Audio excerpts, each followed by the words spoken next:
নাই, আমি খুব কাছাকাছি আছি।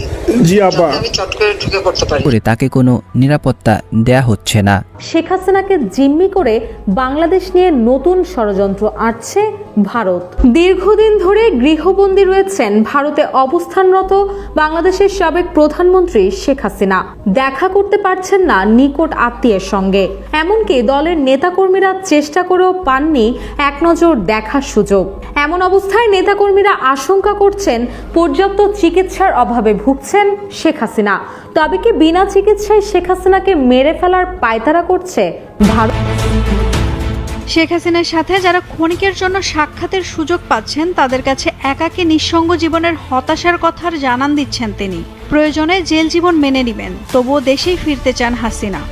আসসালামু আলাইকুম রহমতুল্লাহি আবরাকাতু। সম্মানিত দর্শক, 5ই আগস্ট সাবেক প্রধানমন্ত্রী শেখ হাসিনা দেশ ছেড়ে পাড়ি জমান দিল্লিতে দাদাবাবুরা তাকে সাদরে গ্রহণ করেও নিয়েছেন। পৃথিবীর বিভিন্ন দেশে যাওয়ার জন্য আপ্রাণ চেষ্টা চালিয়েছেন সাবেক এই প্রধানমন্ত্রী শেখ হাসিনা। তবে কোথাও ঠাঁই না হলে সর্বশেষ দিল্লিতেই থেকে যাওয়ার বন্দোবস্ত করা হয়। সেখানে ভারত সরকার মোদিজি সাবেক প্রধানমন্ত্রী শেখ হাসিনাকে খুব সুন্দরভাবেই থাকার জন্য বসবাসযোগ্য একটি স্থান নির্বাচন করে দেয়।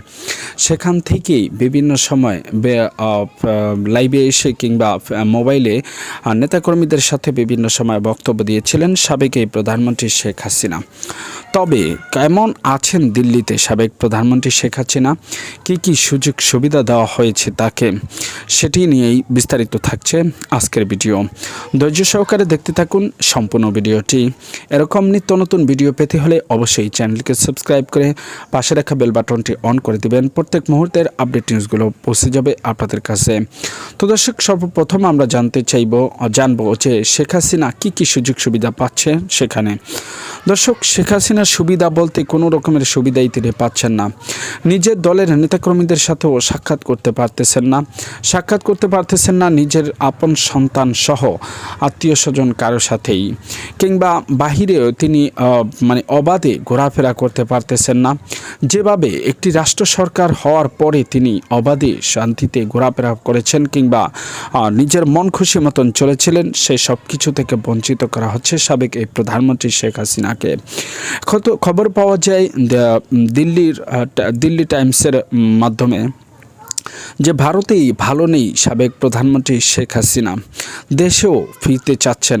যদিও জেল কিংবা জরিমানা হয়, তবুও দেশেই ফিরে শান্তি পেতে চান এই সাবেক প্রধানমন্ত্রী শেখ হাসিনা। কারণ ভারতে তাকে এমন অবস্থায় রাখা হয়েছে যেভাবে একজন সেলের কয়েদিকে রাখা হয়। এর কারণ হচ্ছে সাবেক প্রধানমন্ত্রী শেখ হাসিনাকে দিল্লি থাকার জন্য বাসস্থান করে দিয়েছেন তো সত্য, তবে কিভাবে থাকছেন তিনি সেটি খুবই ভয়ঙ্কর। একজন জেলের কয়েদি যেভাবে থাকে, তার সাথে কোনো আত্মীয় স্বজন কিংবা বাহিরে কেউ যোগাযোগ রাখতে পারে না, ঠিক তেমনইভাবে আছেন সাবেক প্রধানমন্ত্রী শেখ হাসিনা। এরই মধ্যে জানা যায়নি কখনো যে তাকে ফেসবুক লাইভে কিংবা সোশ্যাল মিডিয়াতে লাইভে এসে কোনো বক্তব্য পর্যন্ত দিতে দেখা যায়নি। যেটি আমরা দেখেছিলাম যে তারেক রহমান লন্ডনে থাকলেও তিনি বিভিন্ন সময় লাইভে এসে নেতাকর্মীদের সাথে অনেক রকমের বক্তব্য দিয়েছিলেন, যদিও সেটি মিডিয়া প্রচারে বাধ্যবাধকতা ছিল, কিন্তু তিনি ফেসবুকের সুবাদে, ইউটিউবের সুবাদে নেতাকর্মীদের সাথে যোগাযোগ কানেকশন রাখতে পেরেছিলেন। তবে সাবেক প্রধানমন্ত্রী শেখ হাসিনার বেলায় অন্য রকমের, তাকে যোগাযোগ করার মতো কোনো সুযোগ সুবিধা দেওয়া হচ্ছে না, ভয়ঙ্করভাবে তার সাথে বিহেভ করা হচ্ছে বলেও তিনি জানিয়েছেন। তো দর্শক, আজকের মতো এই পর্যন্তই।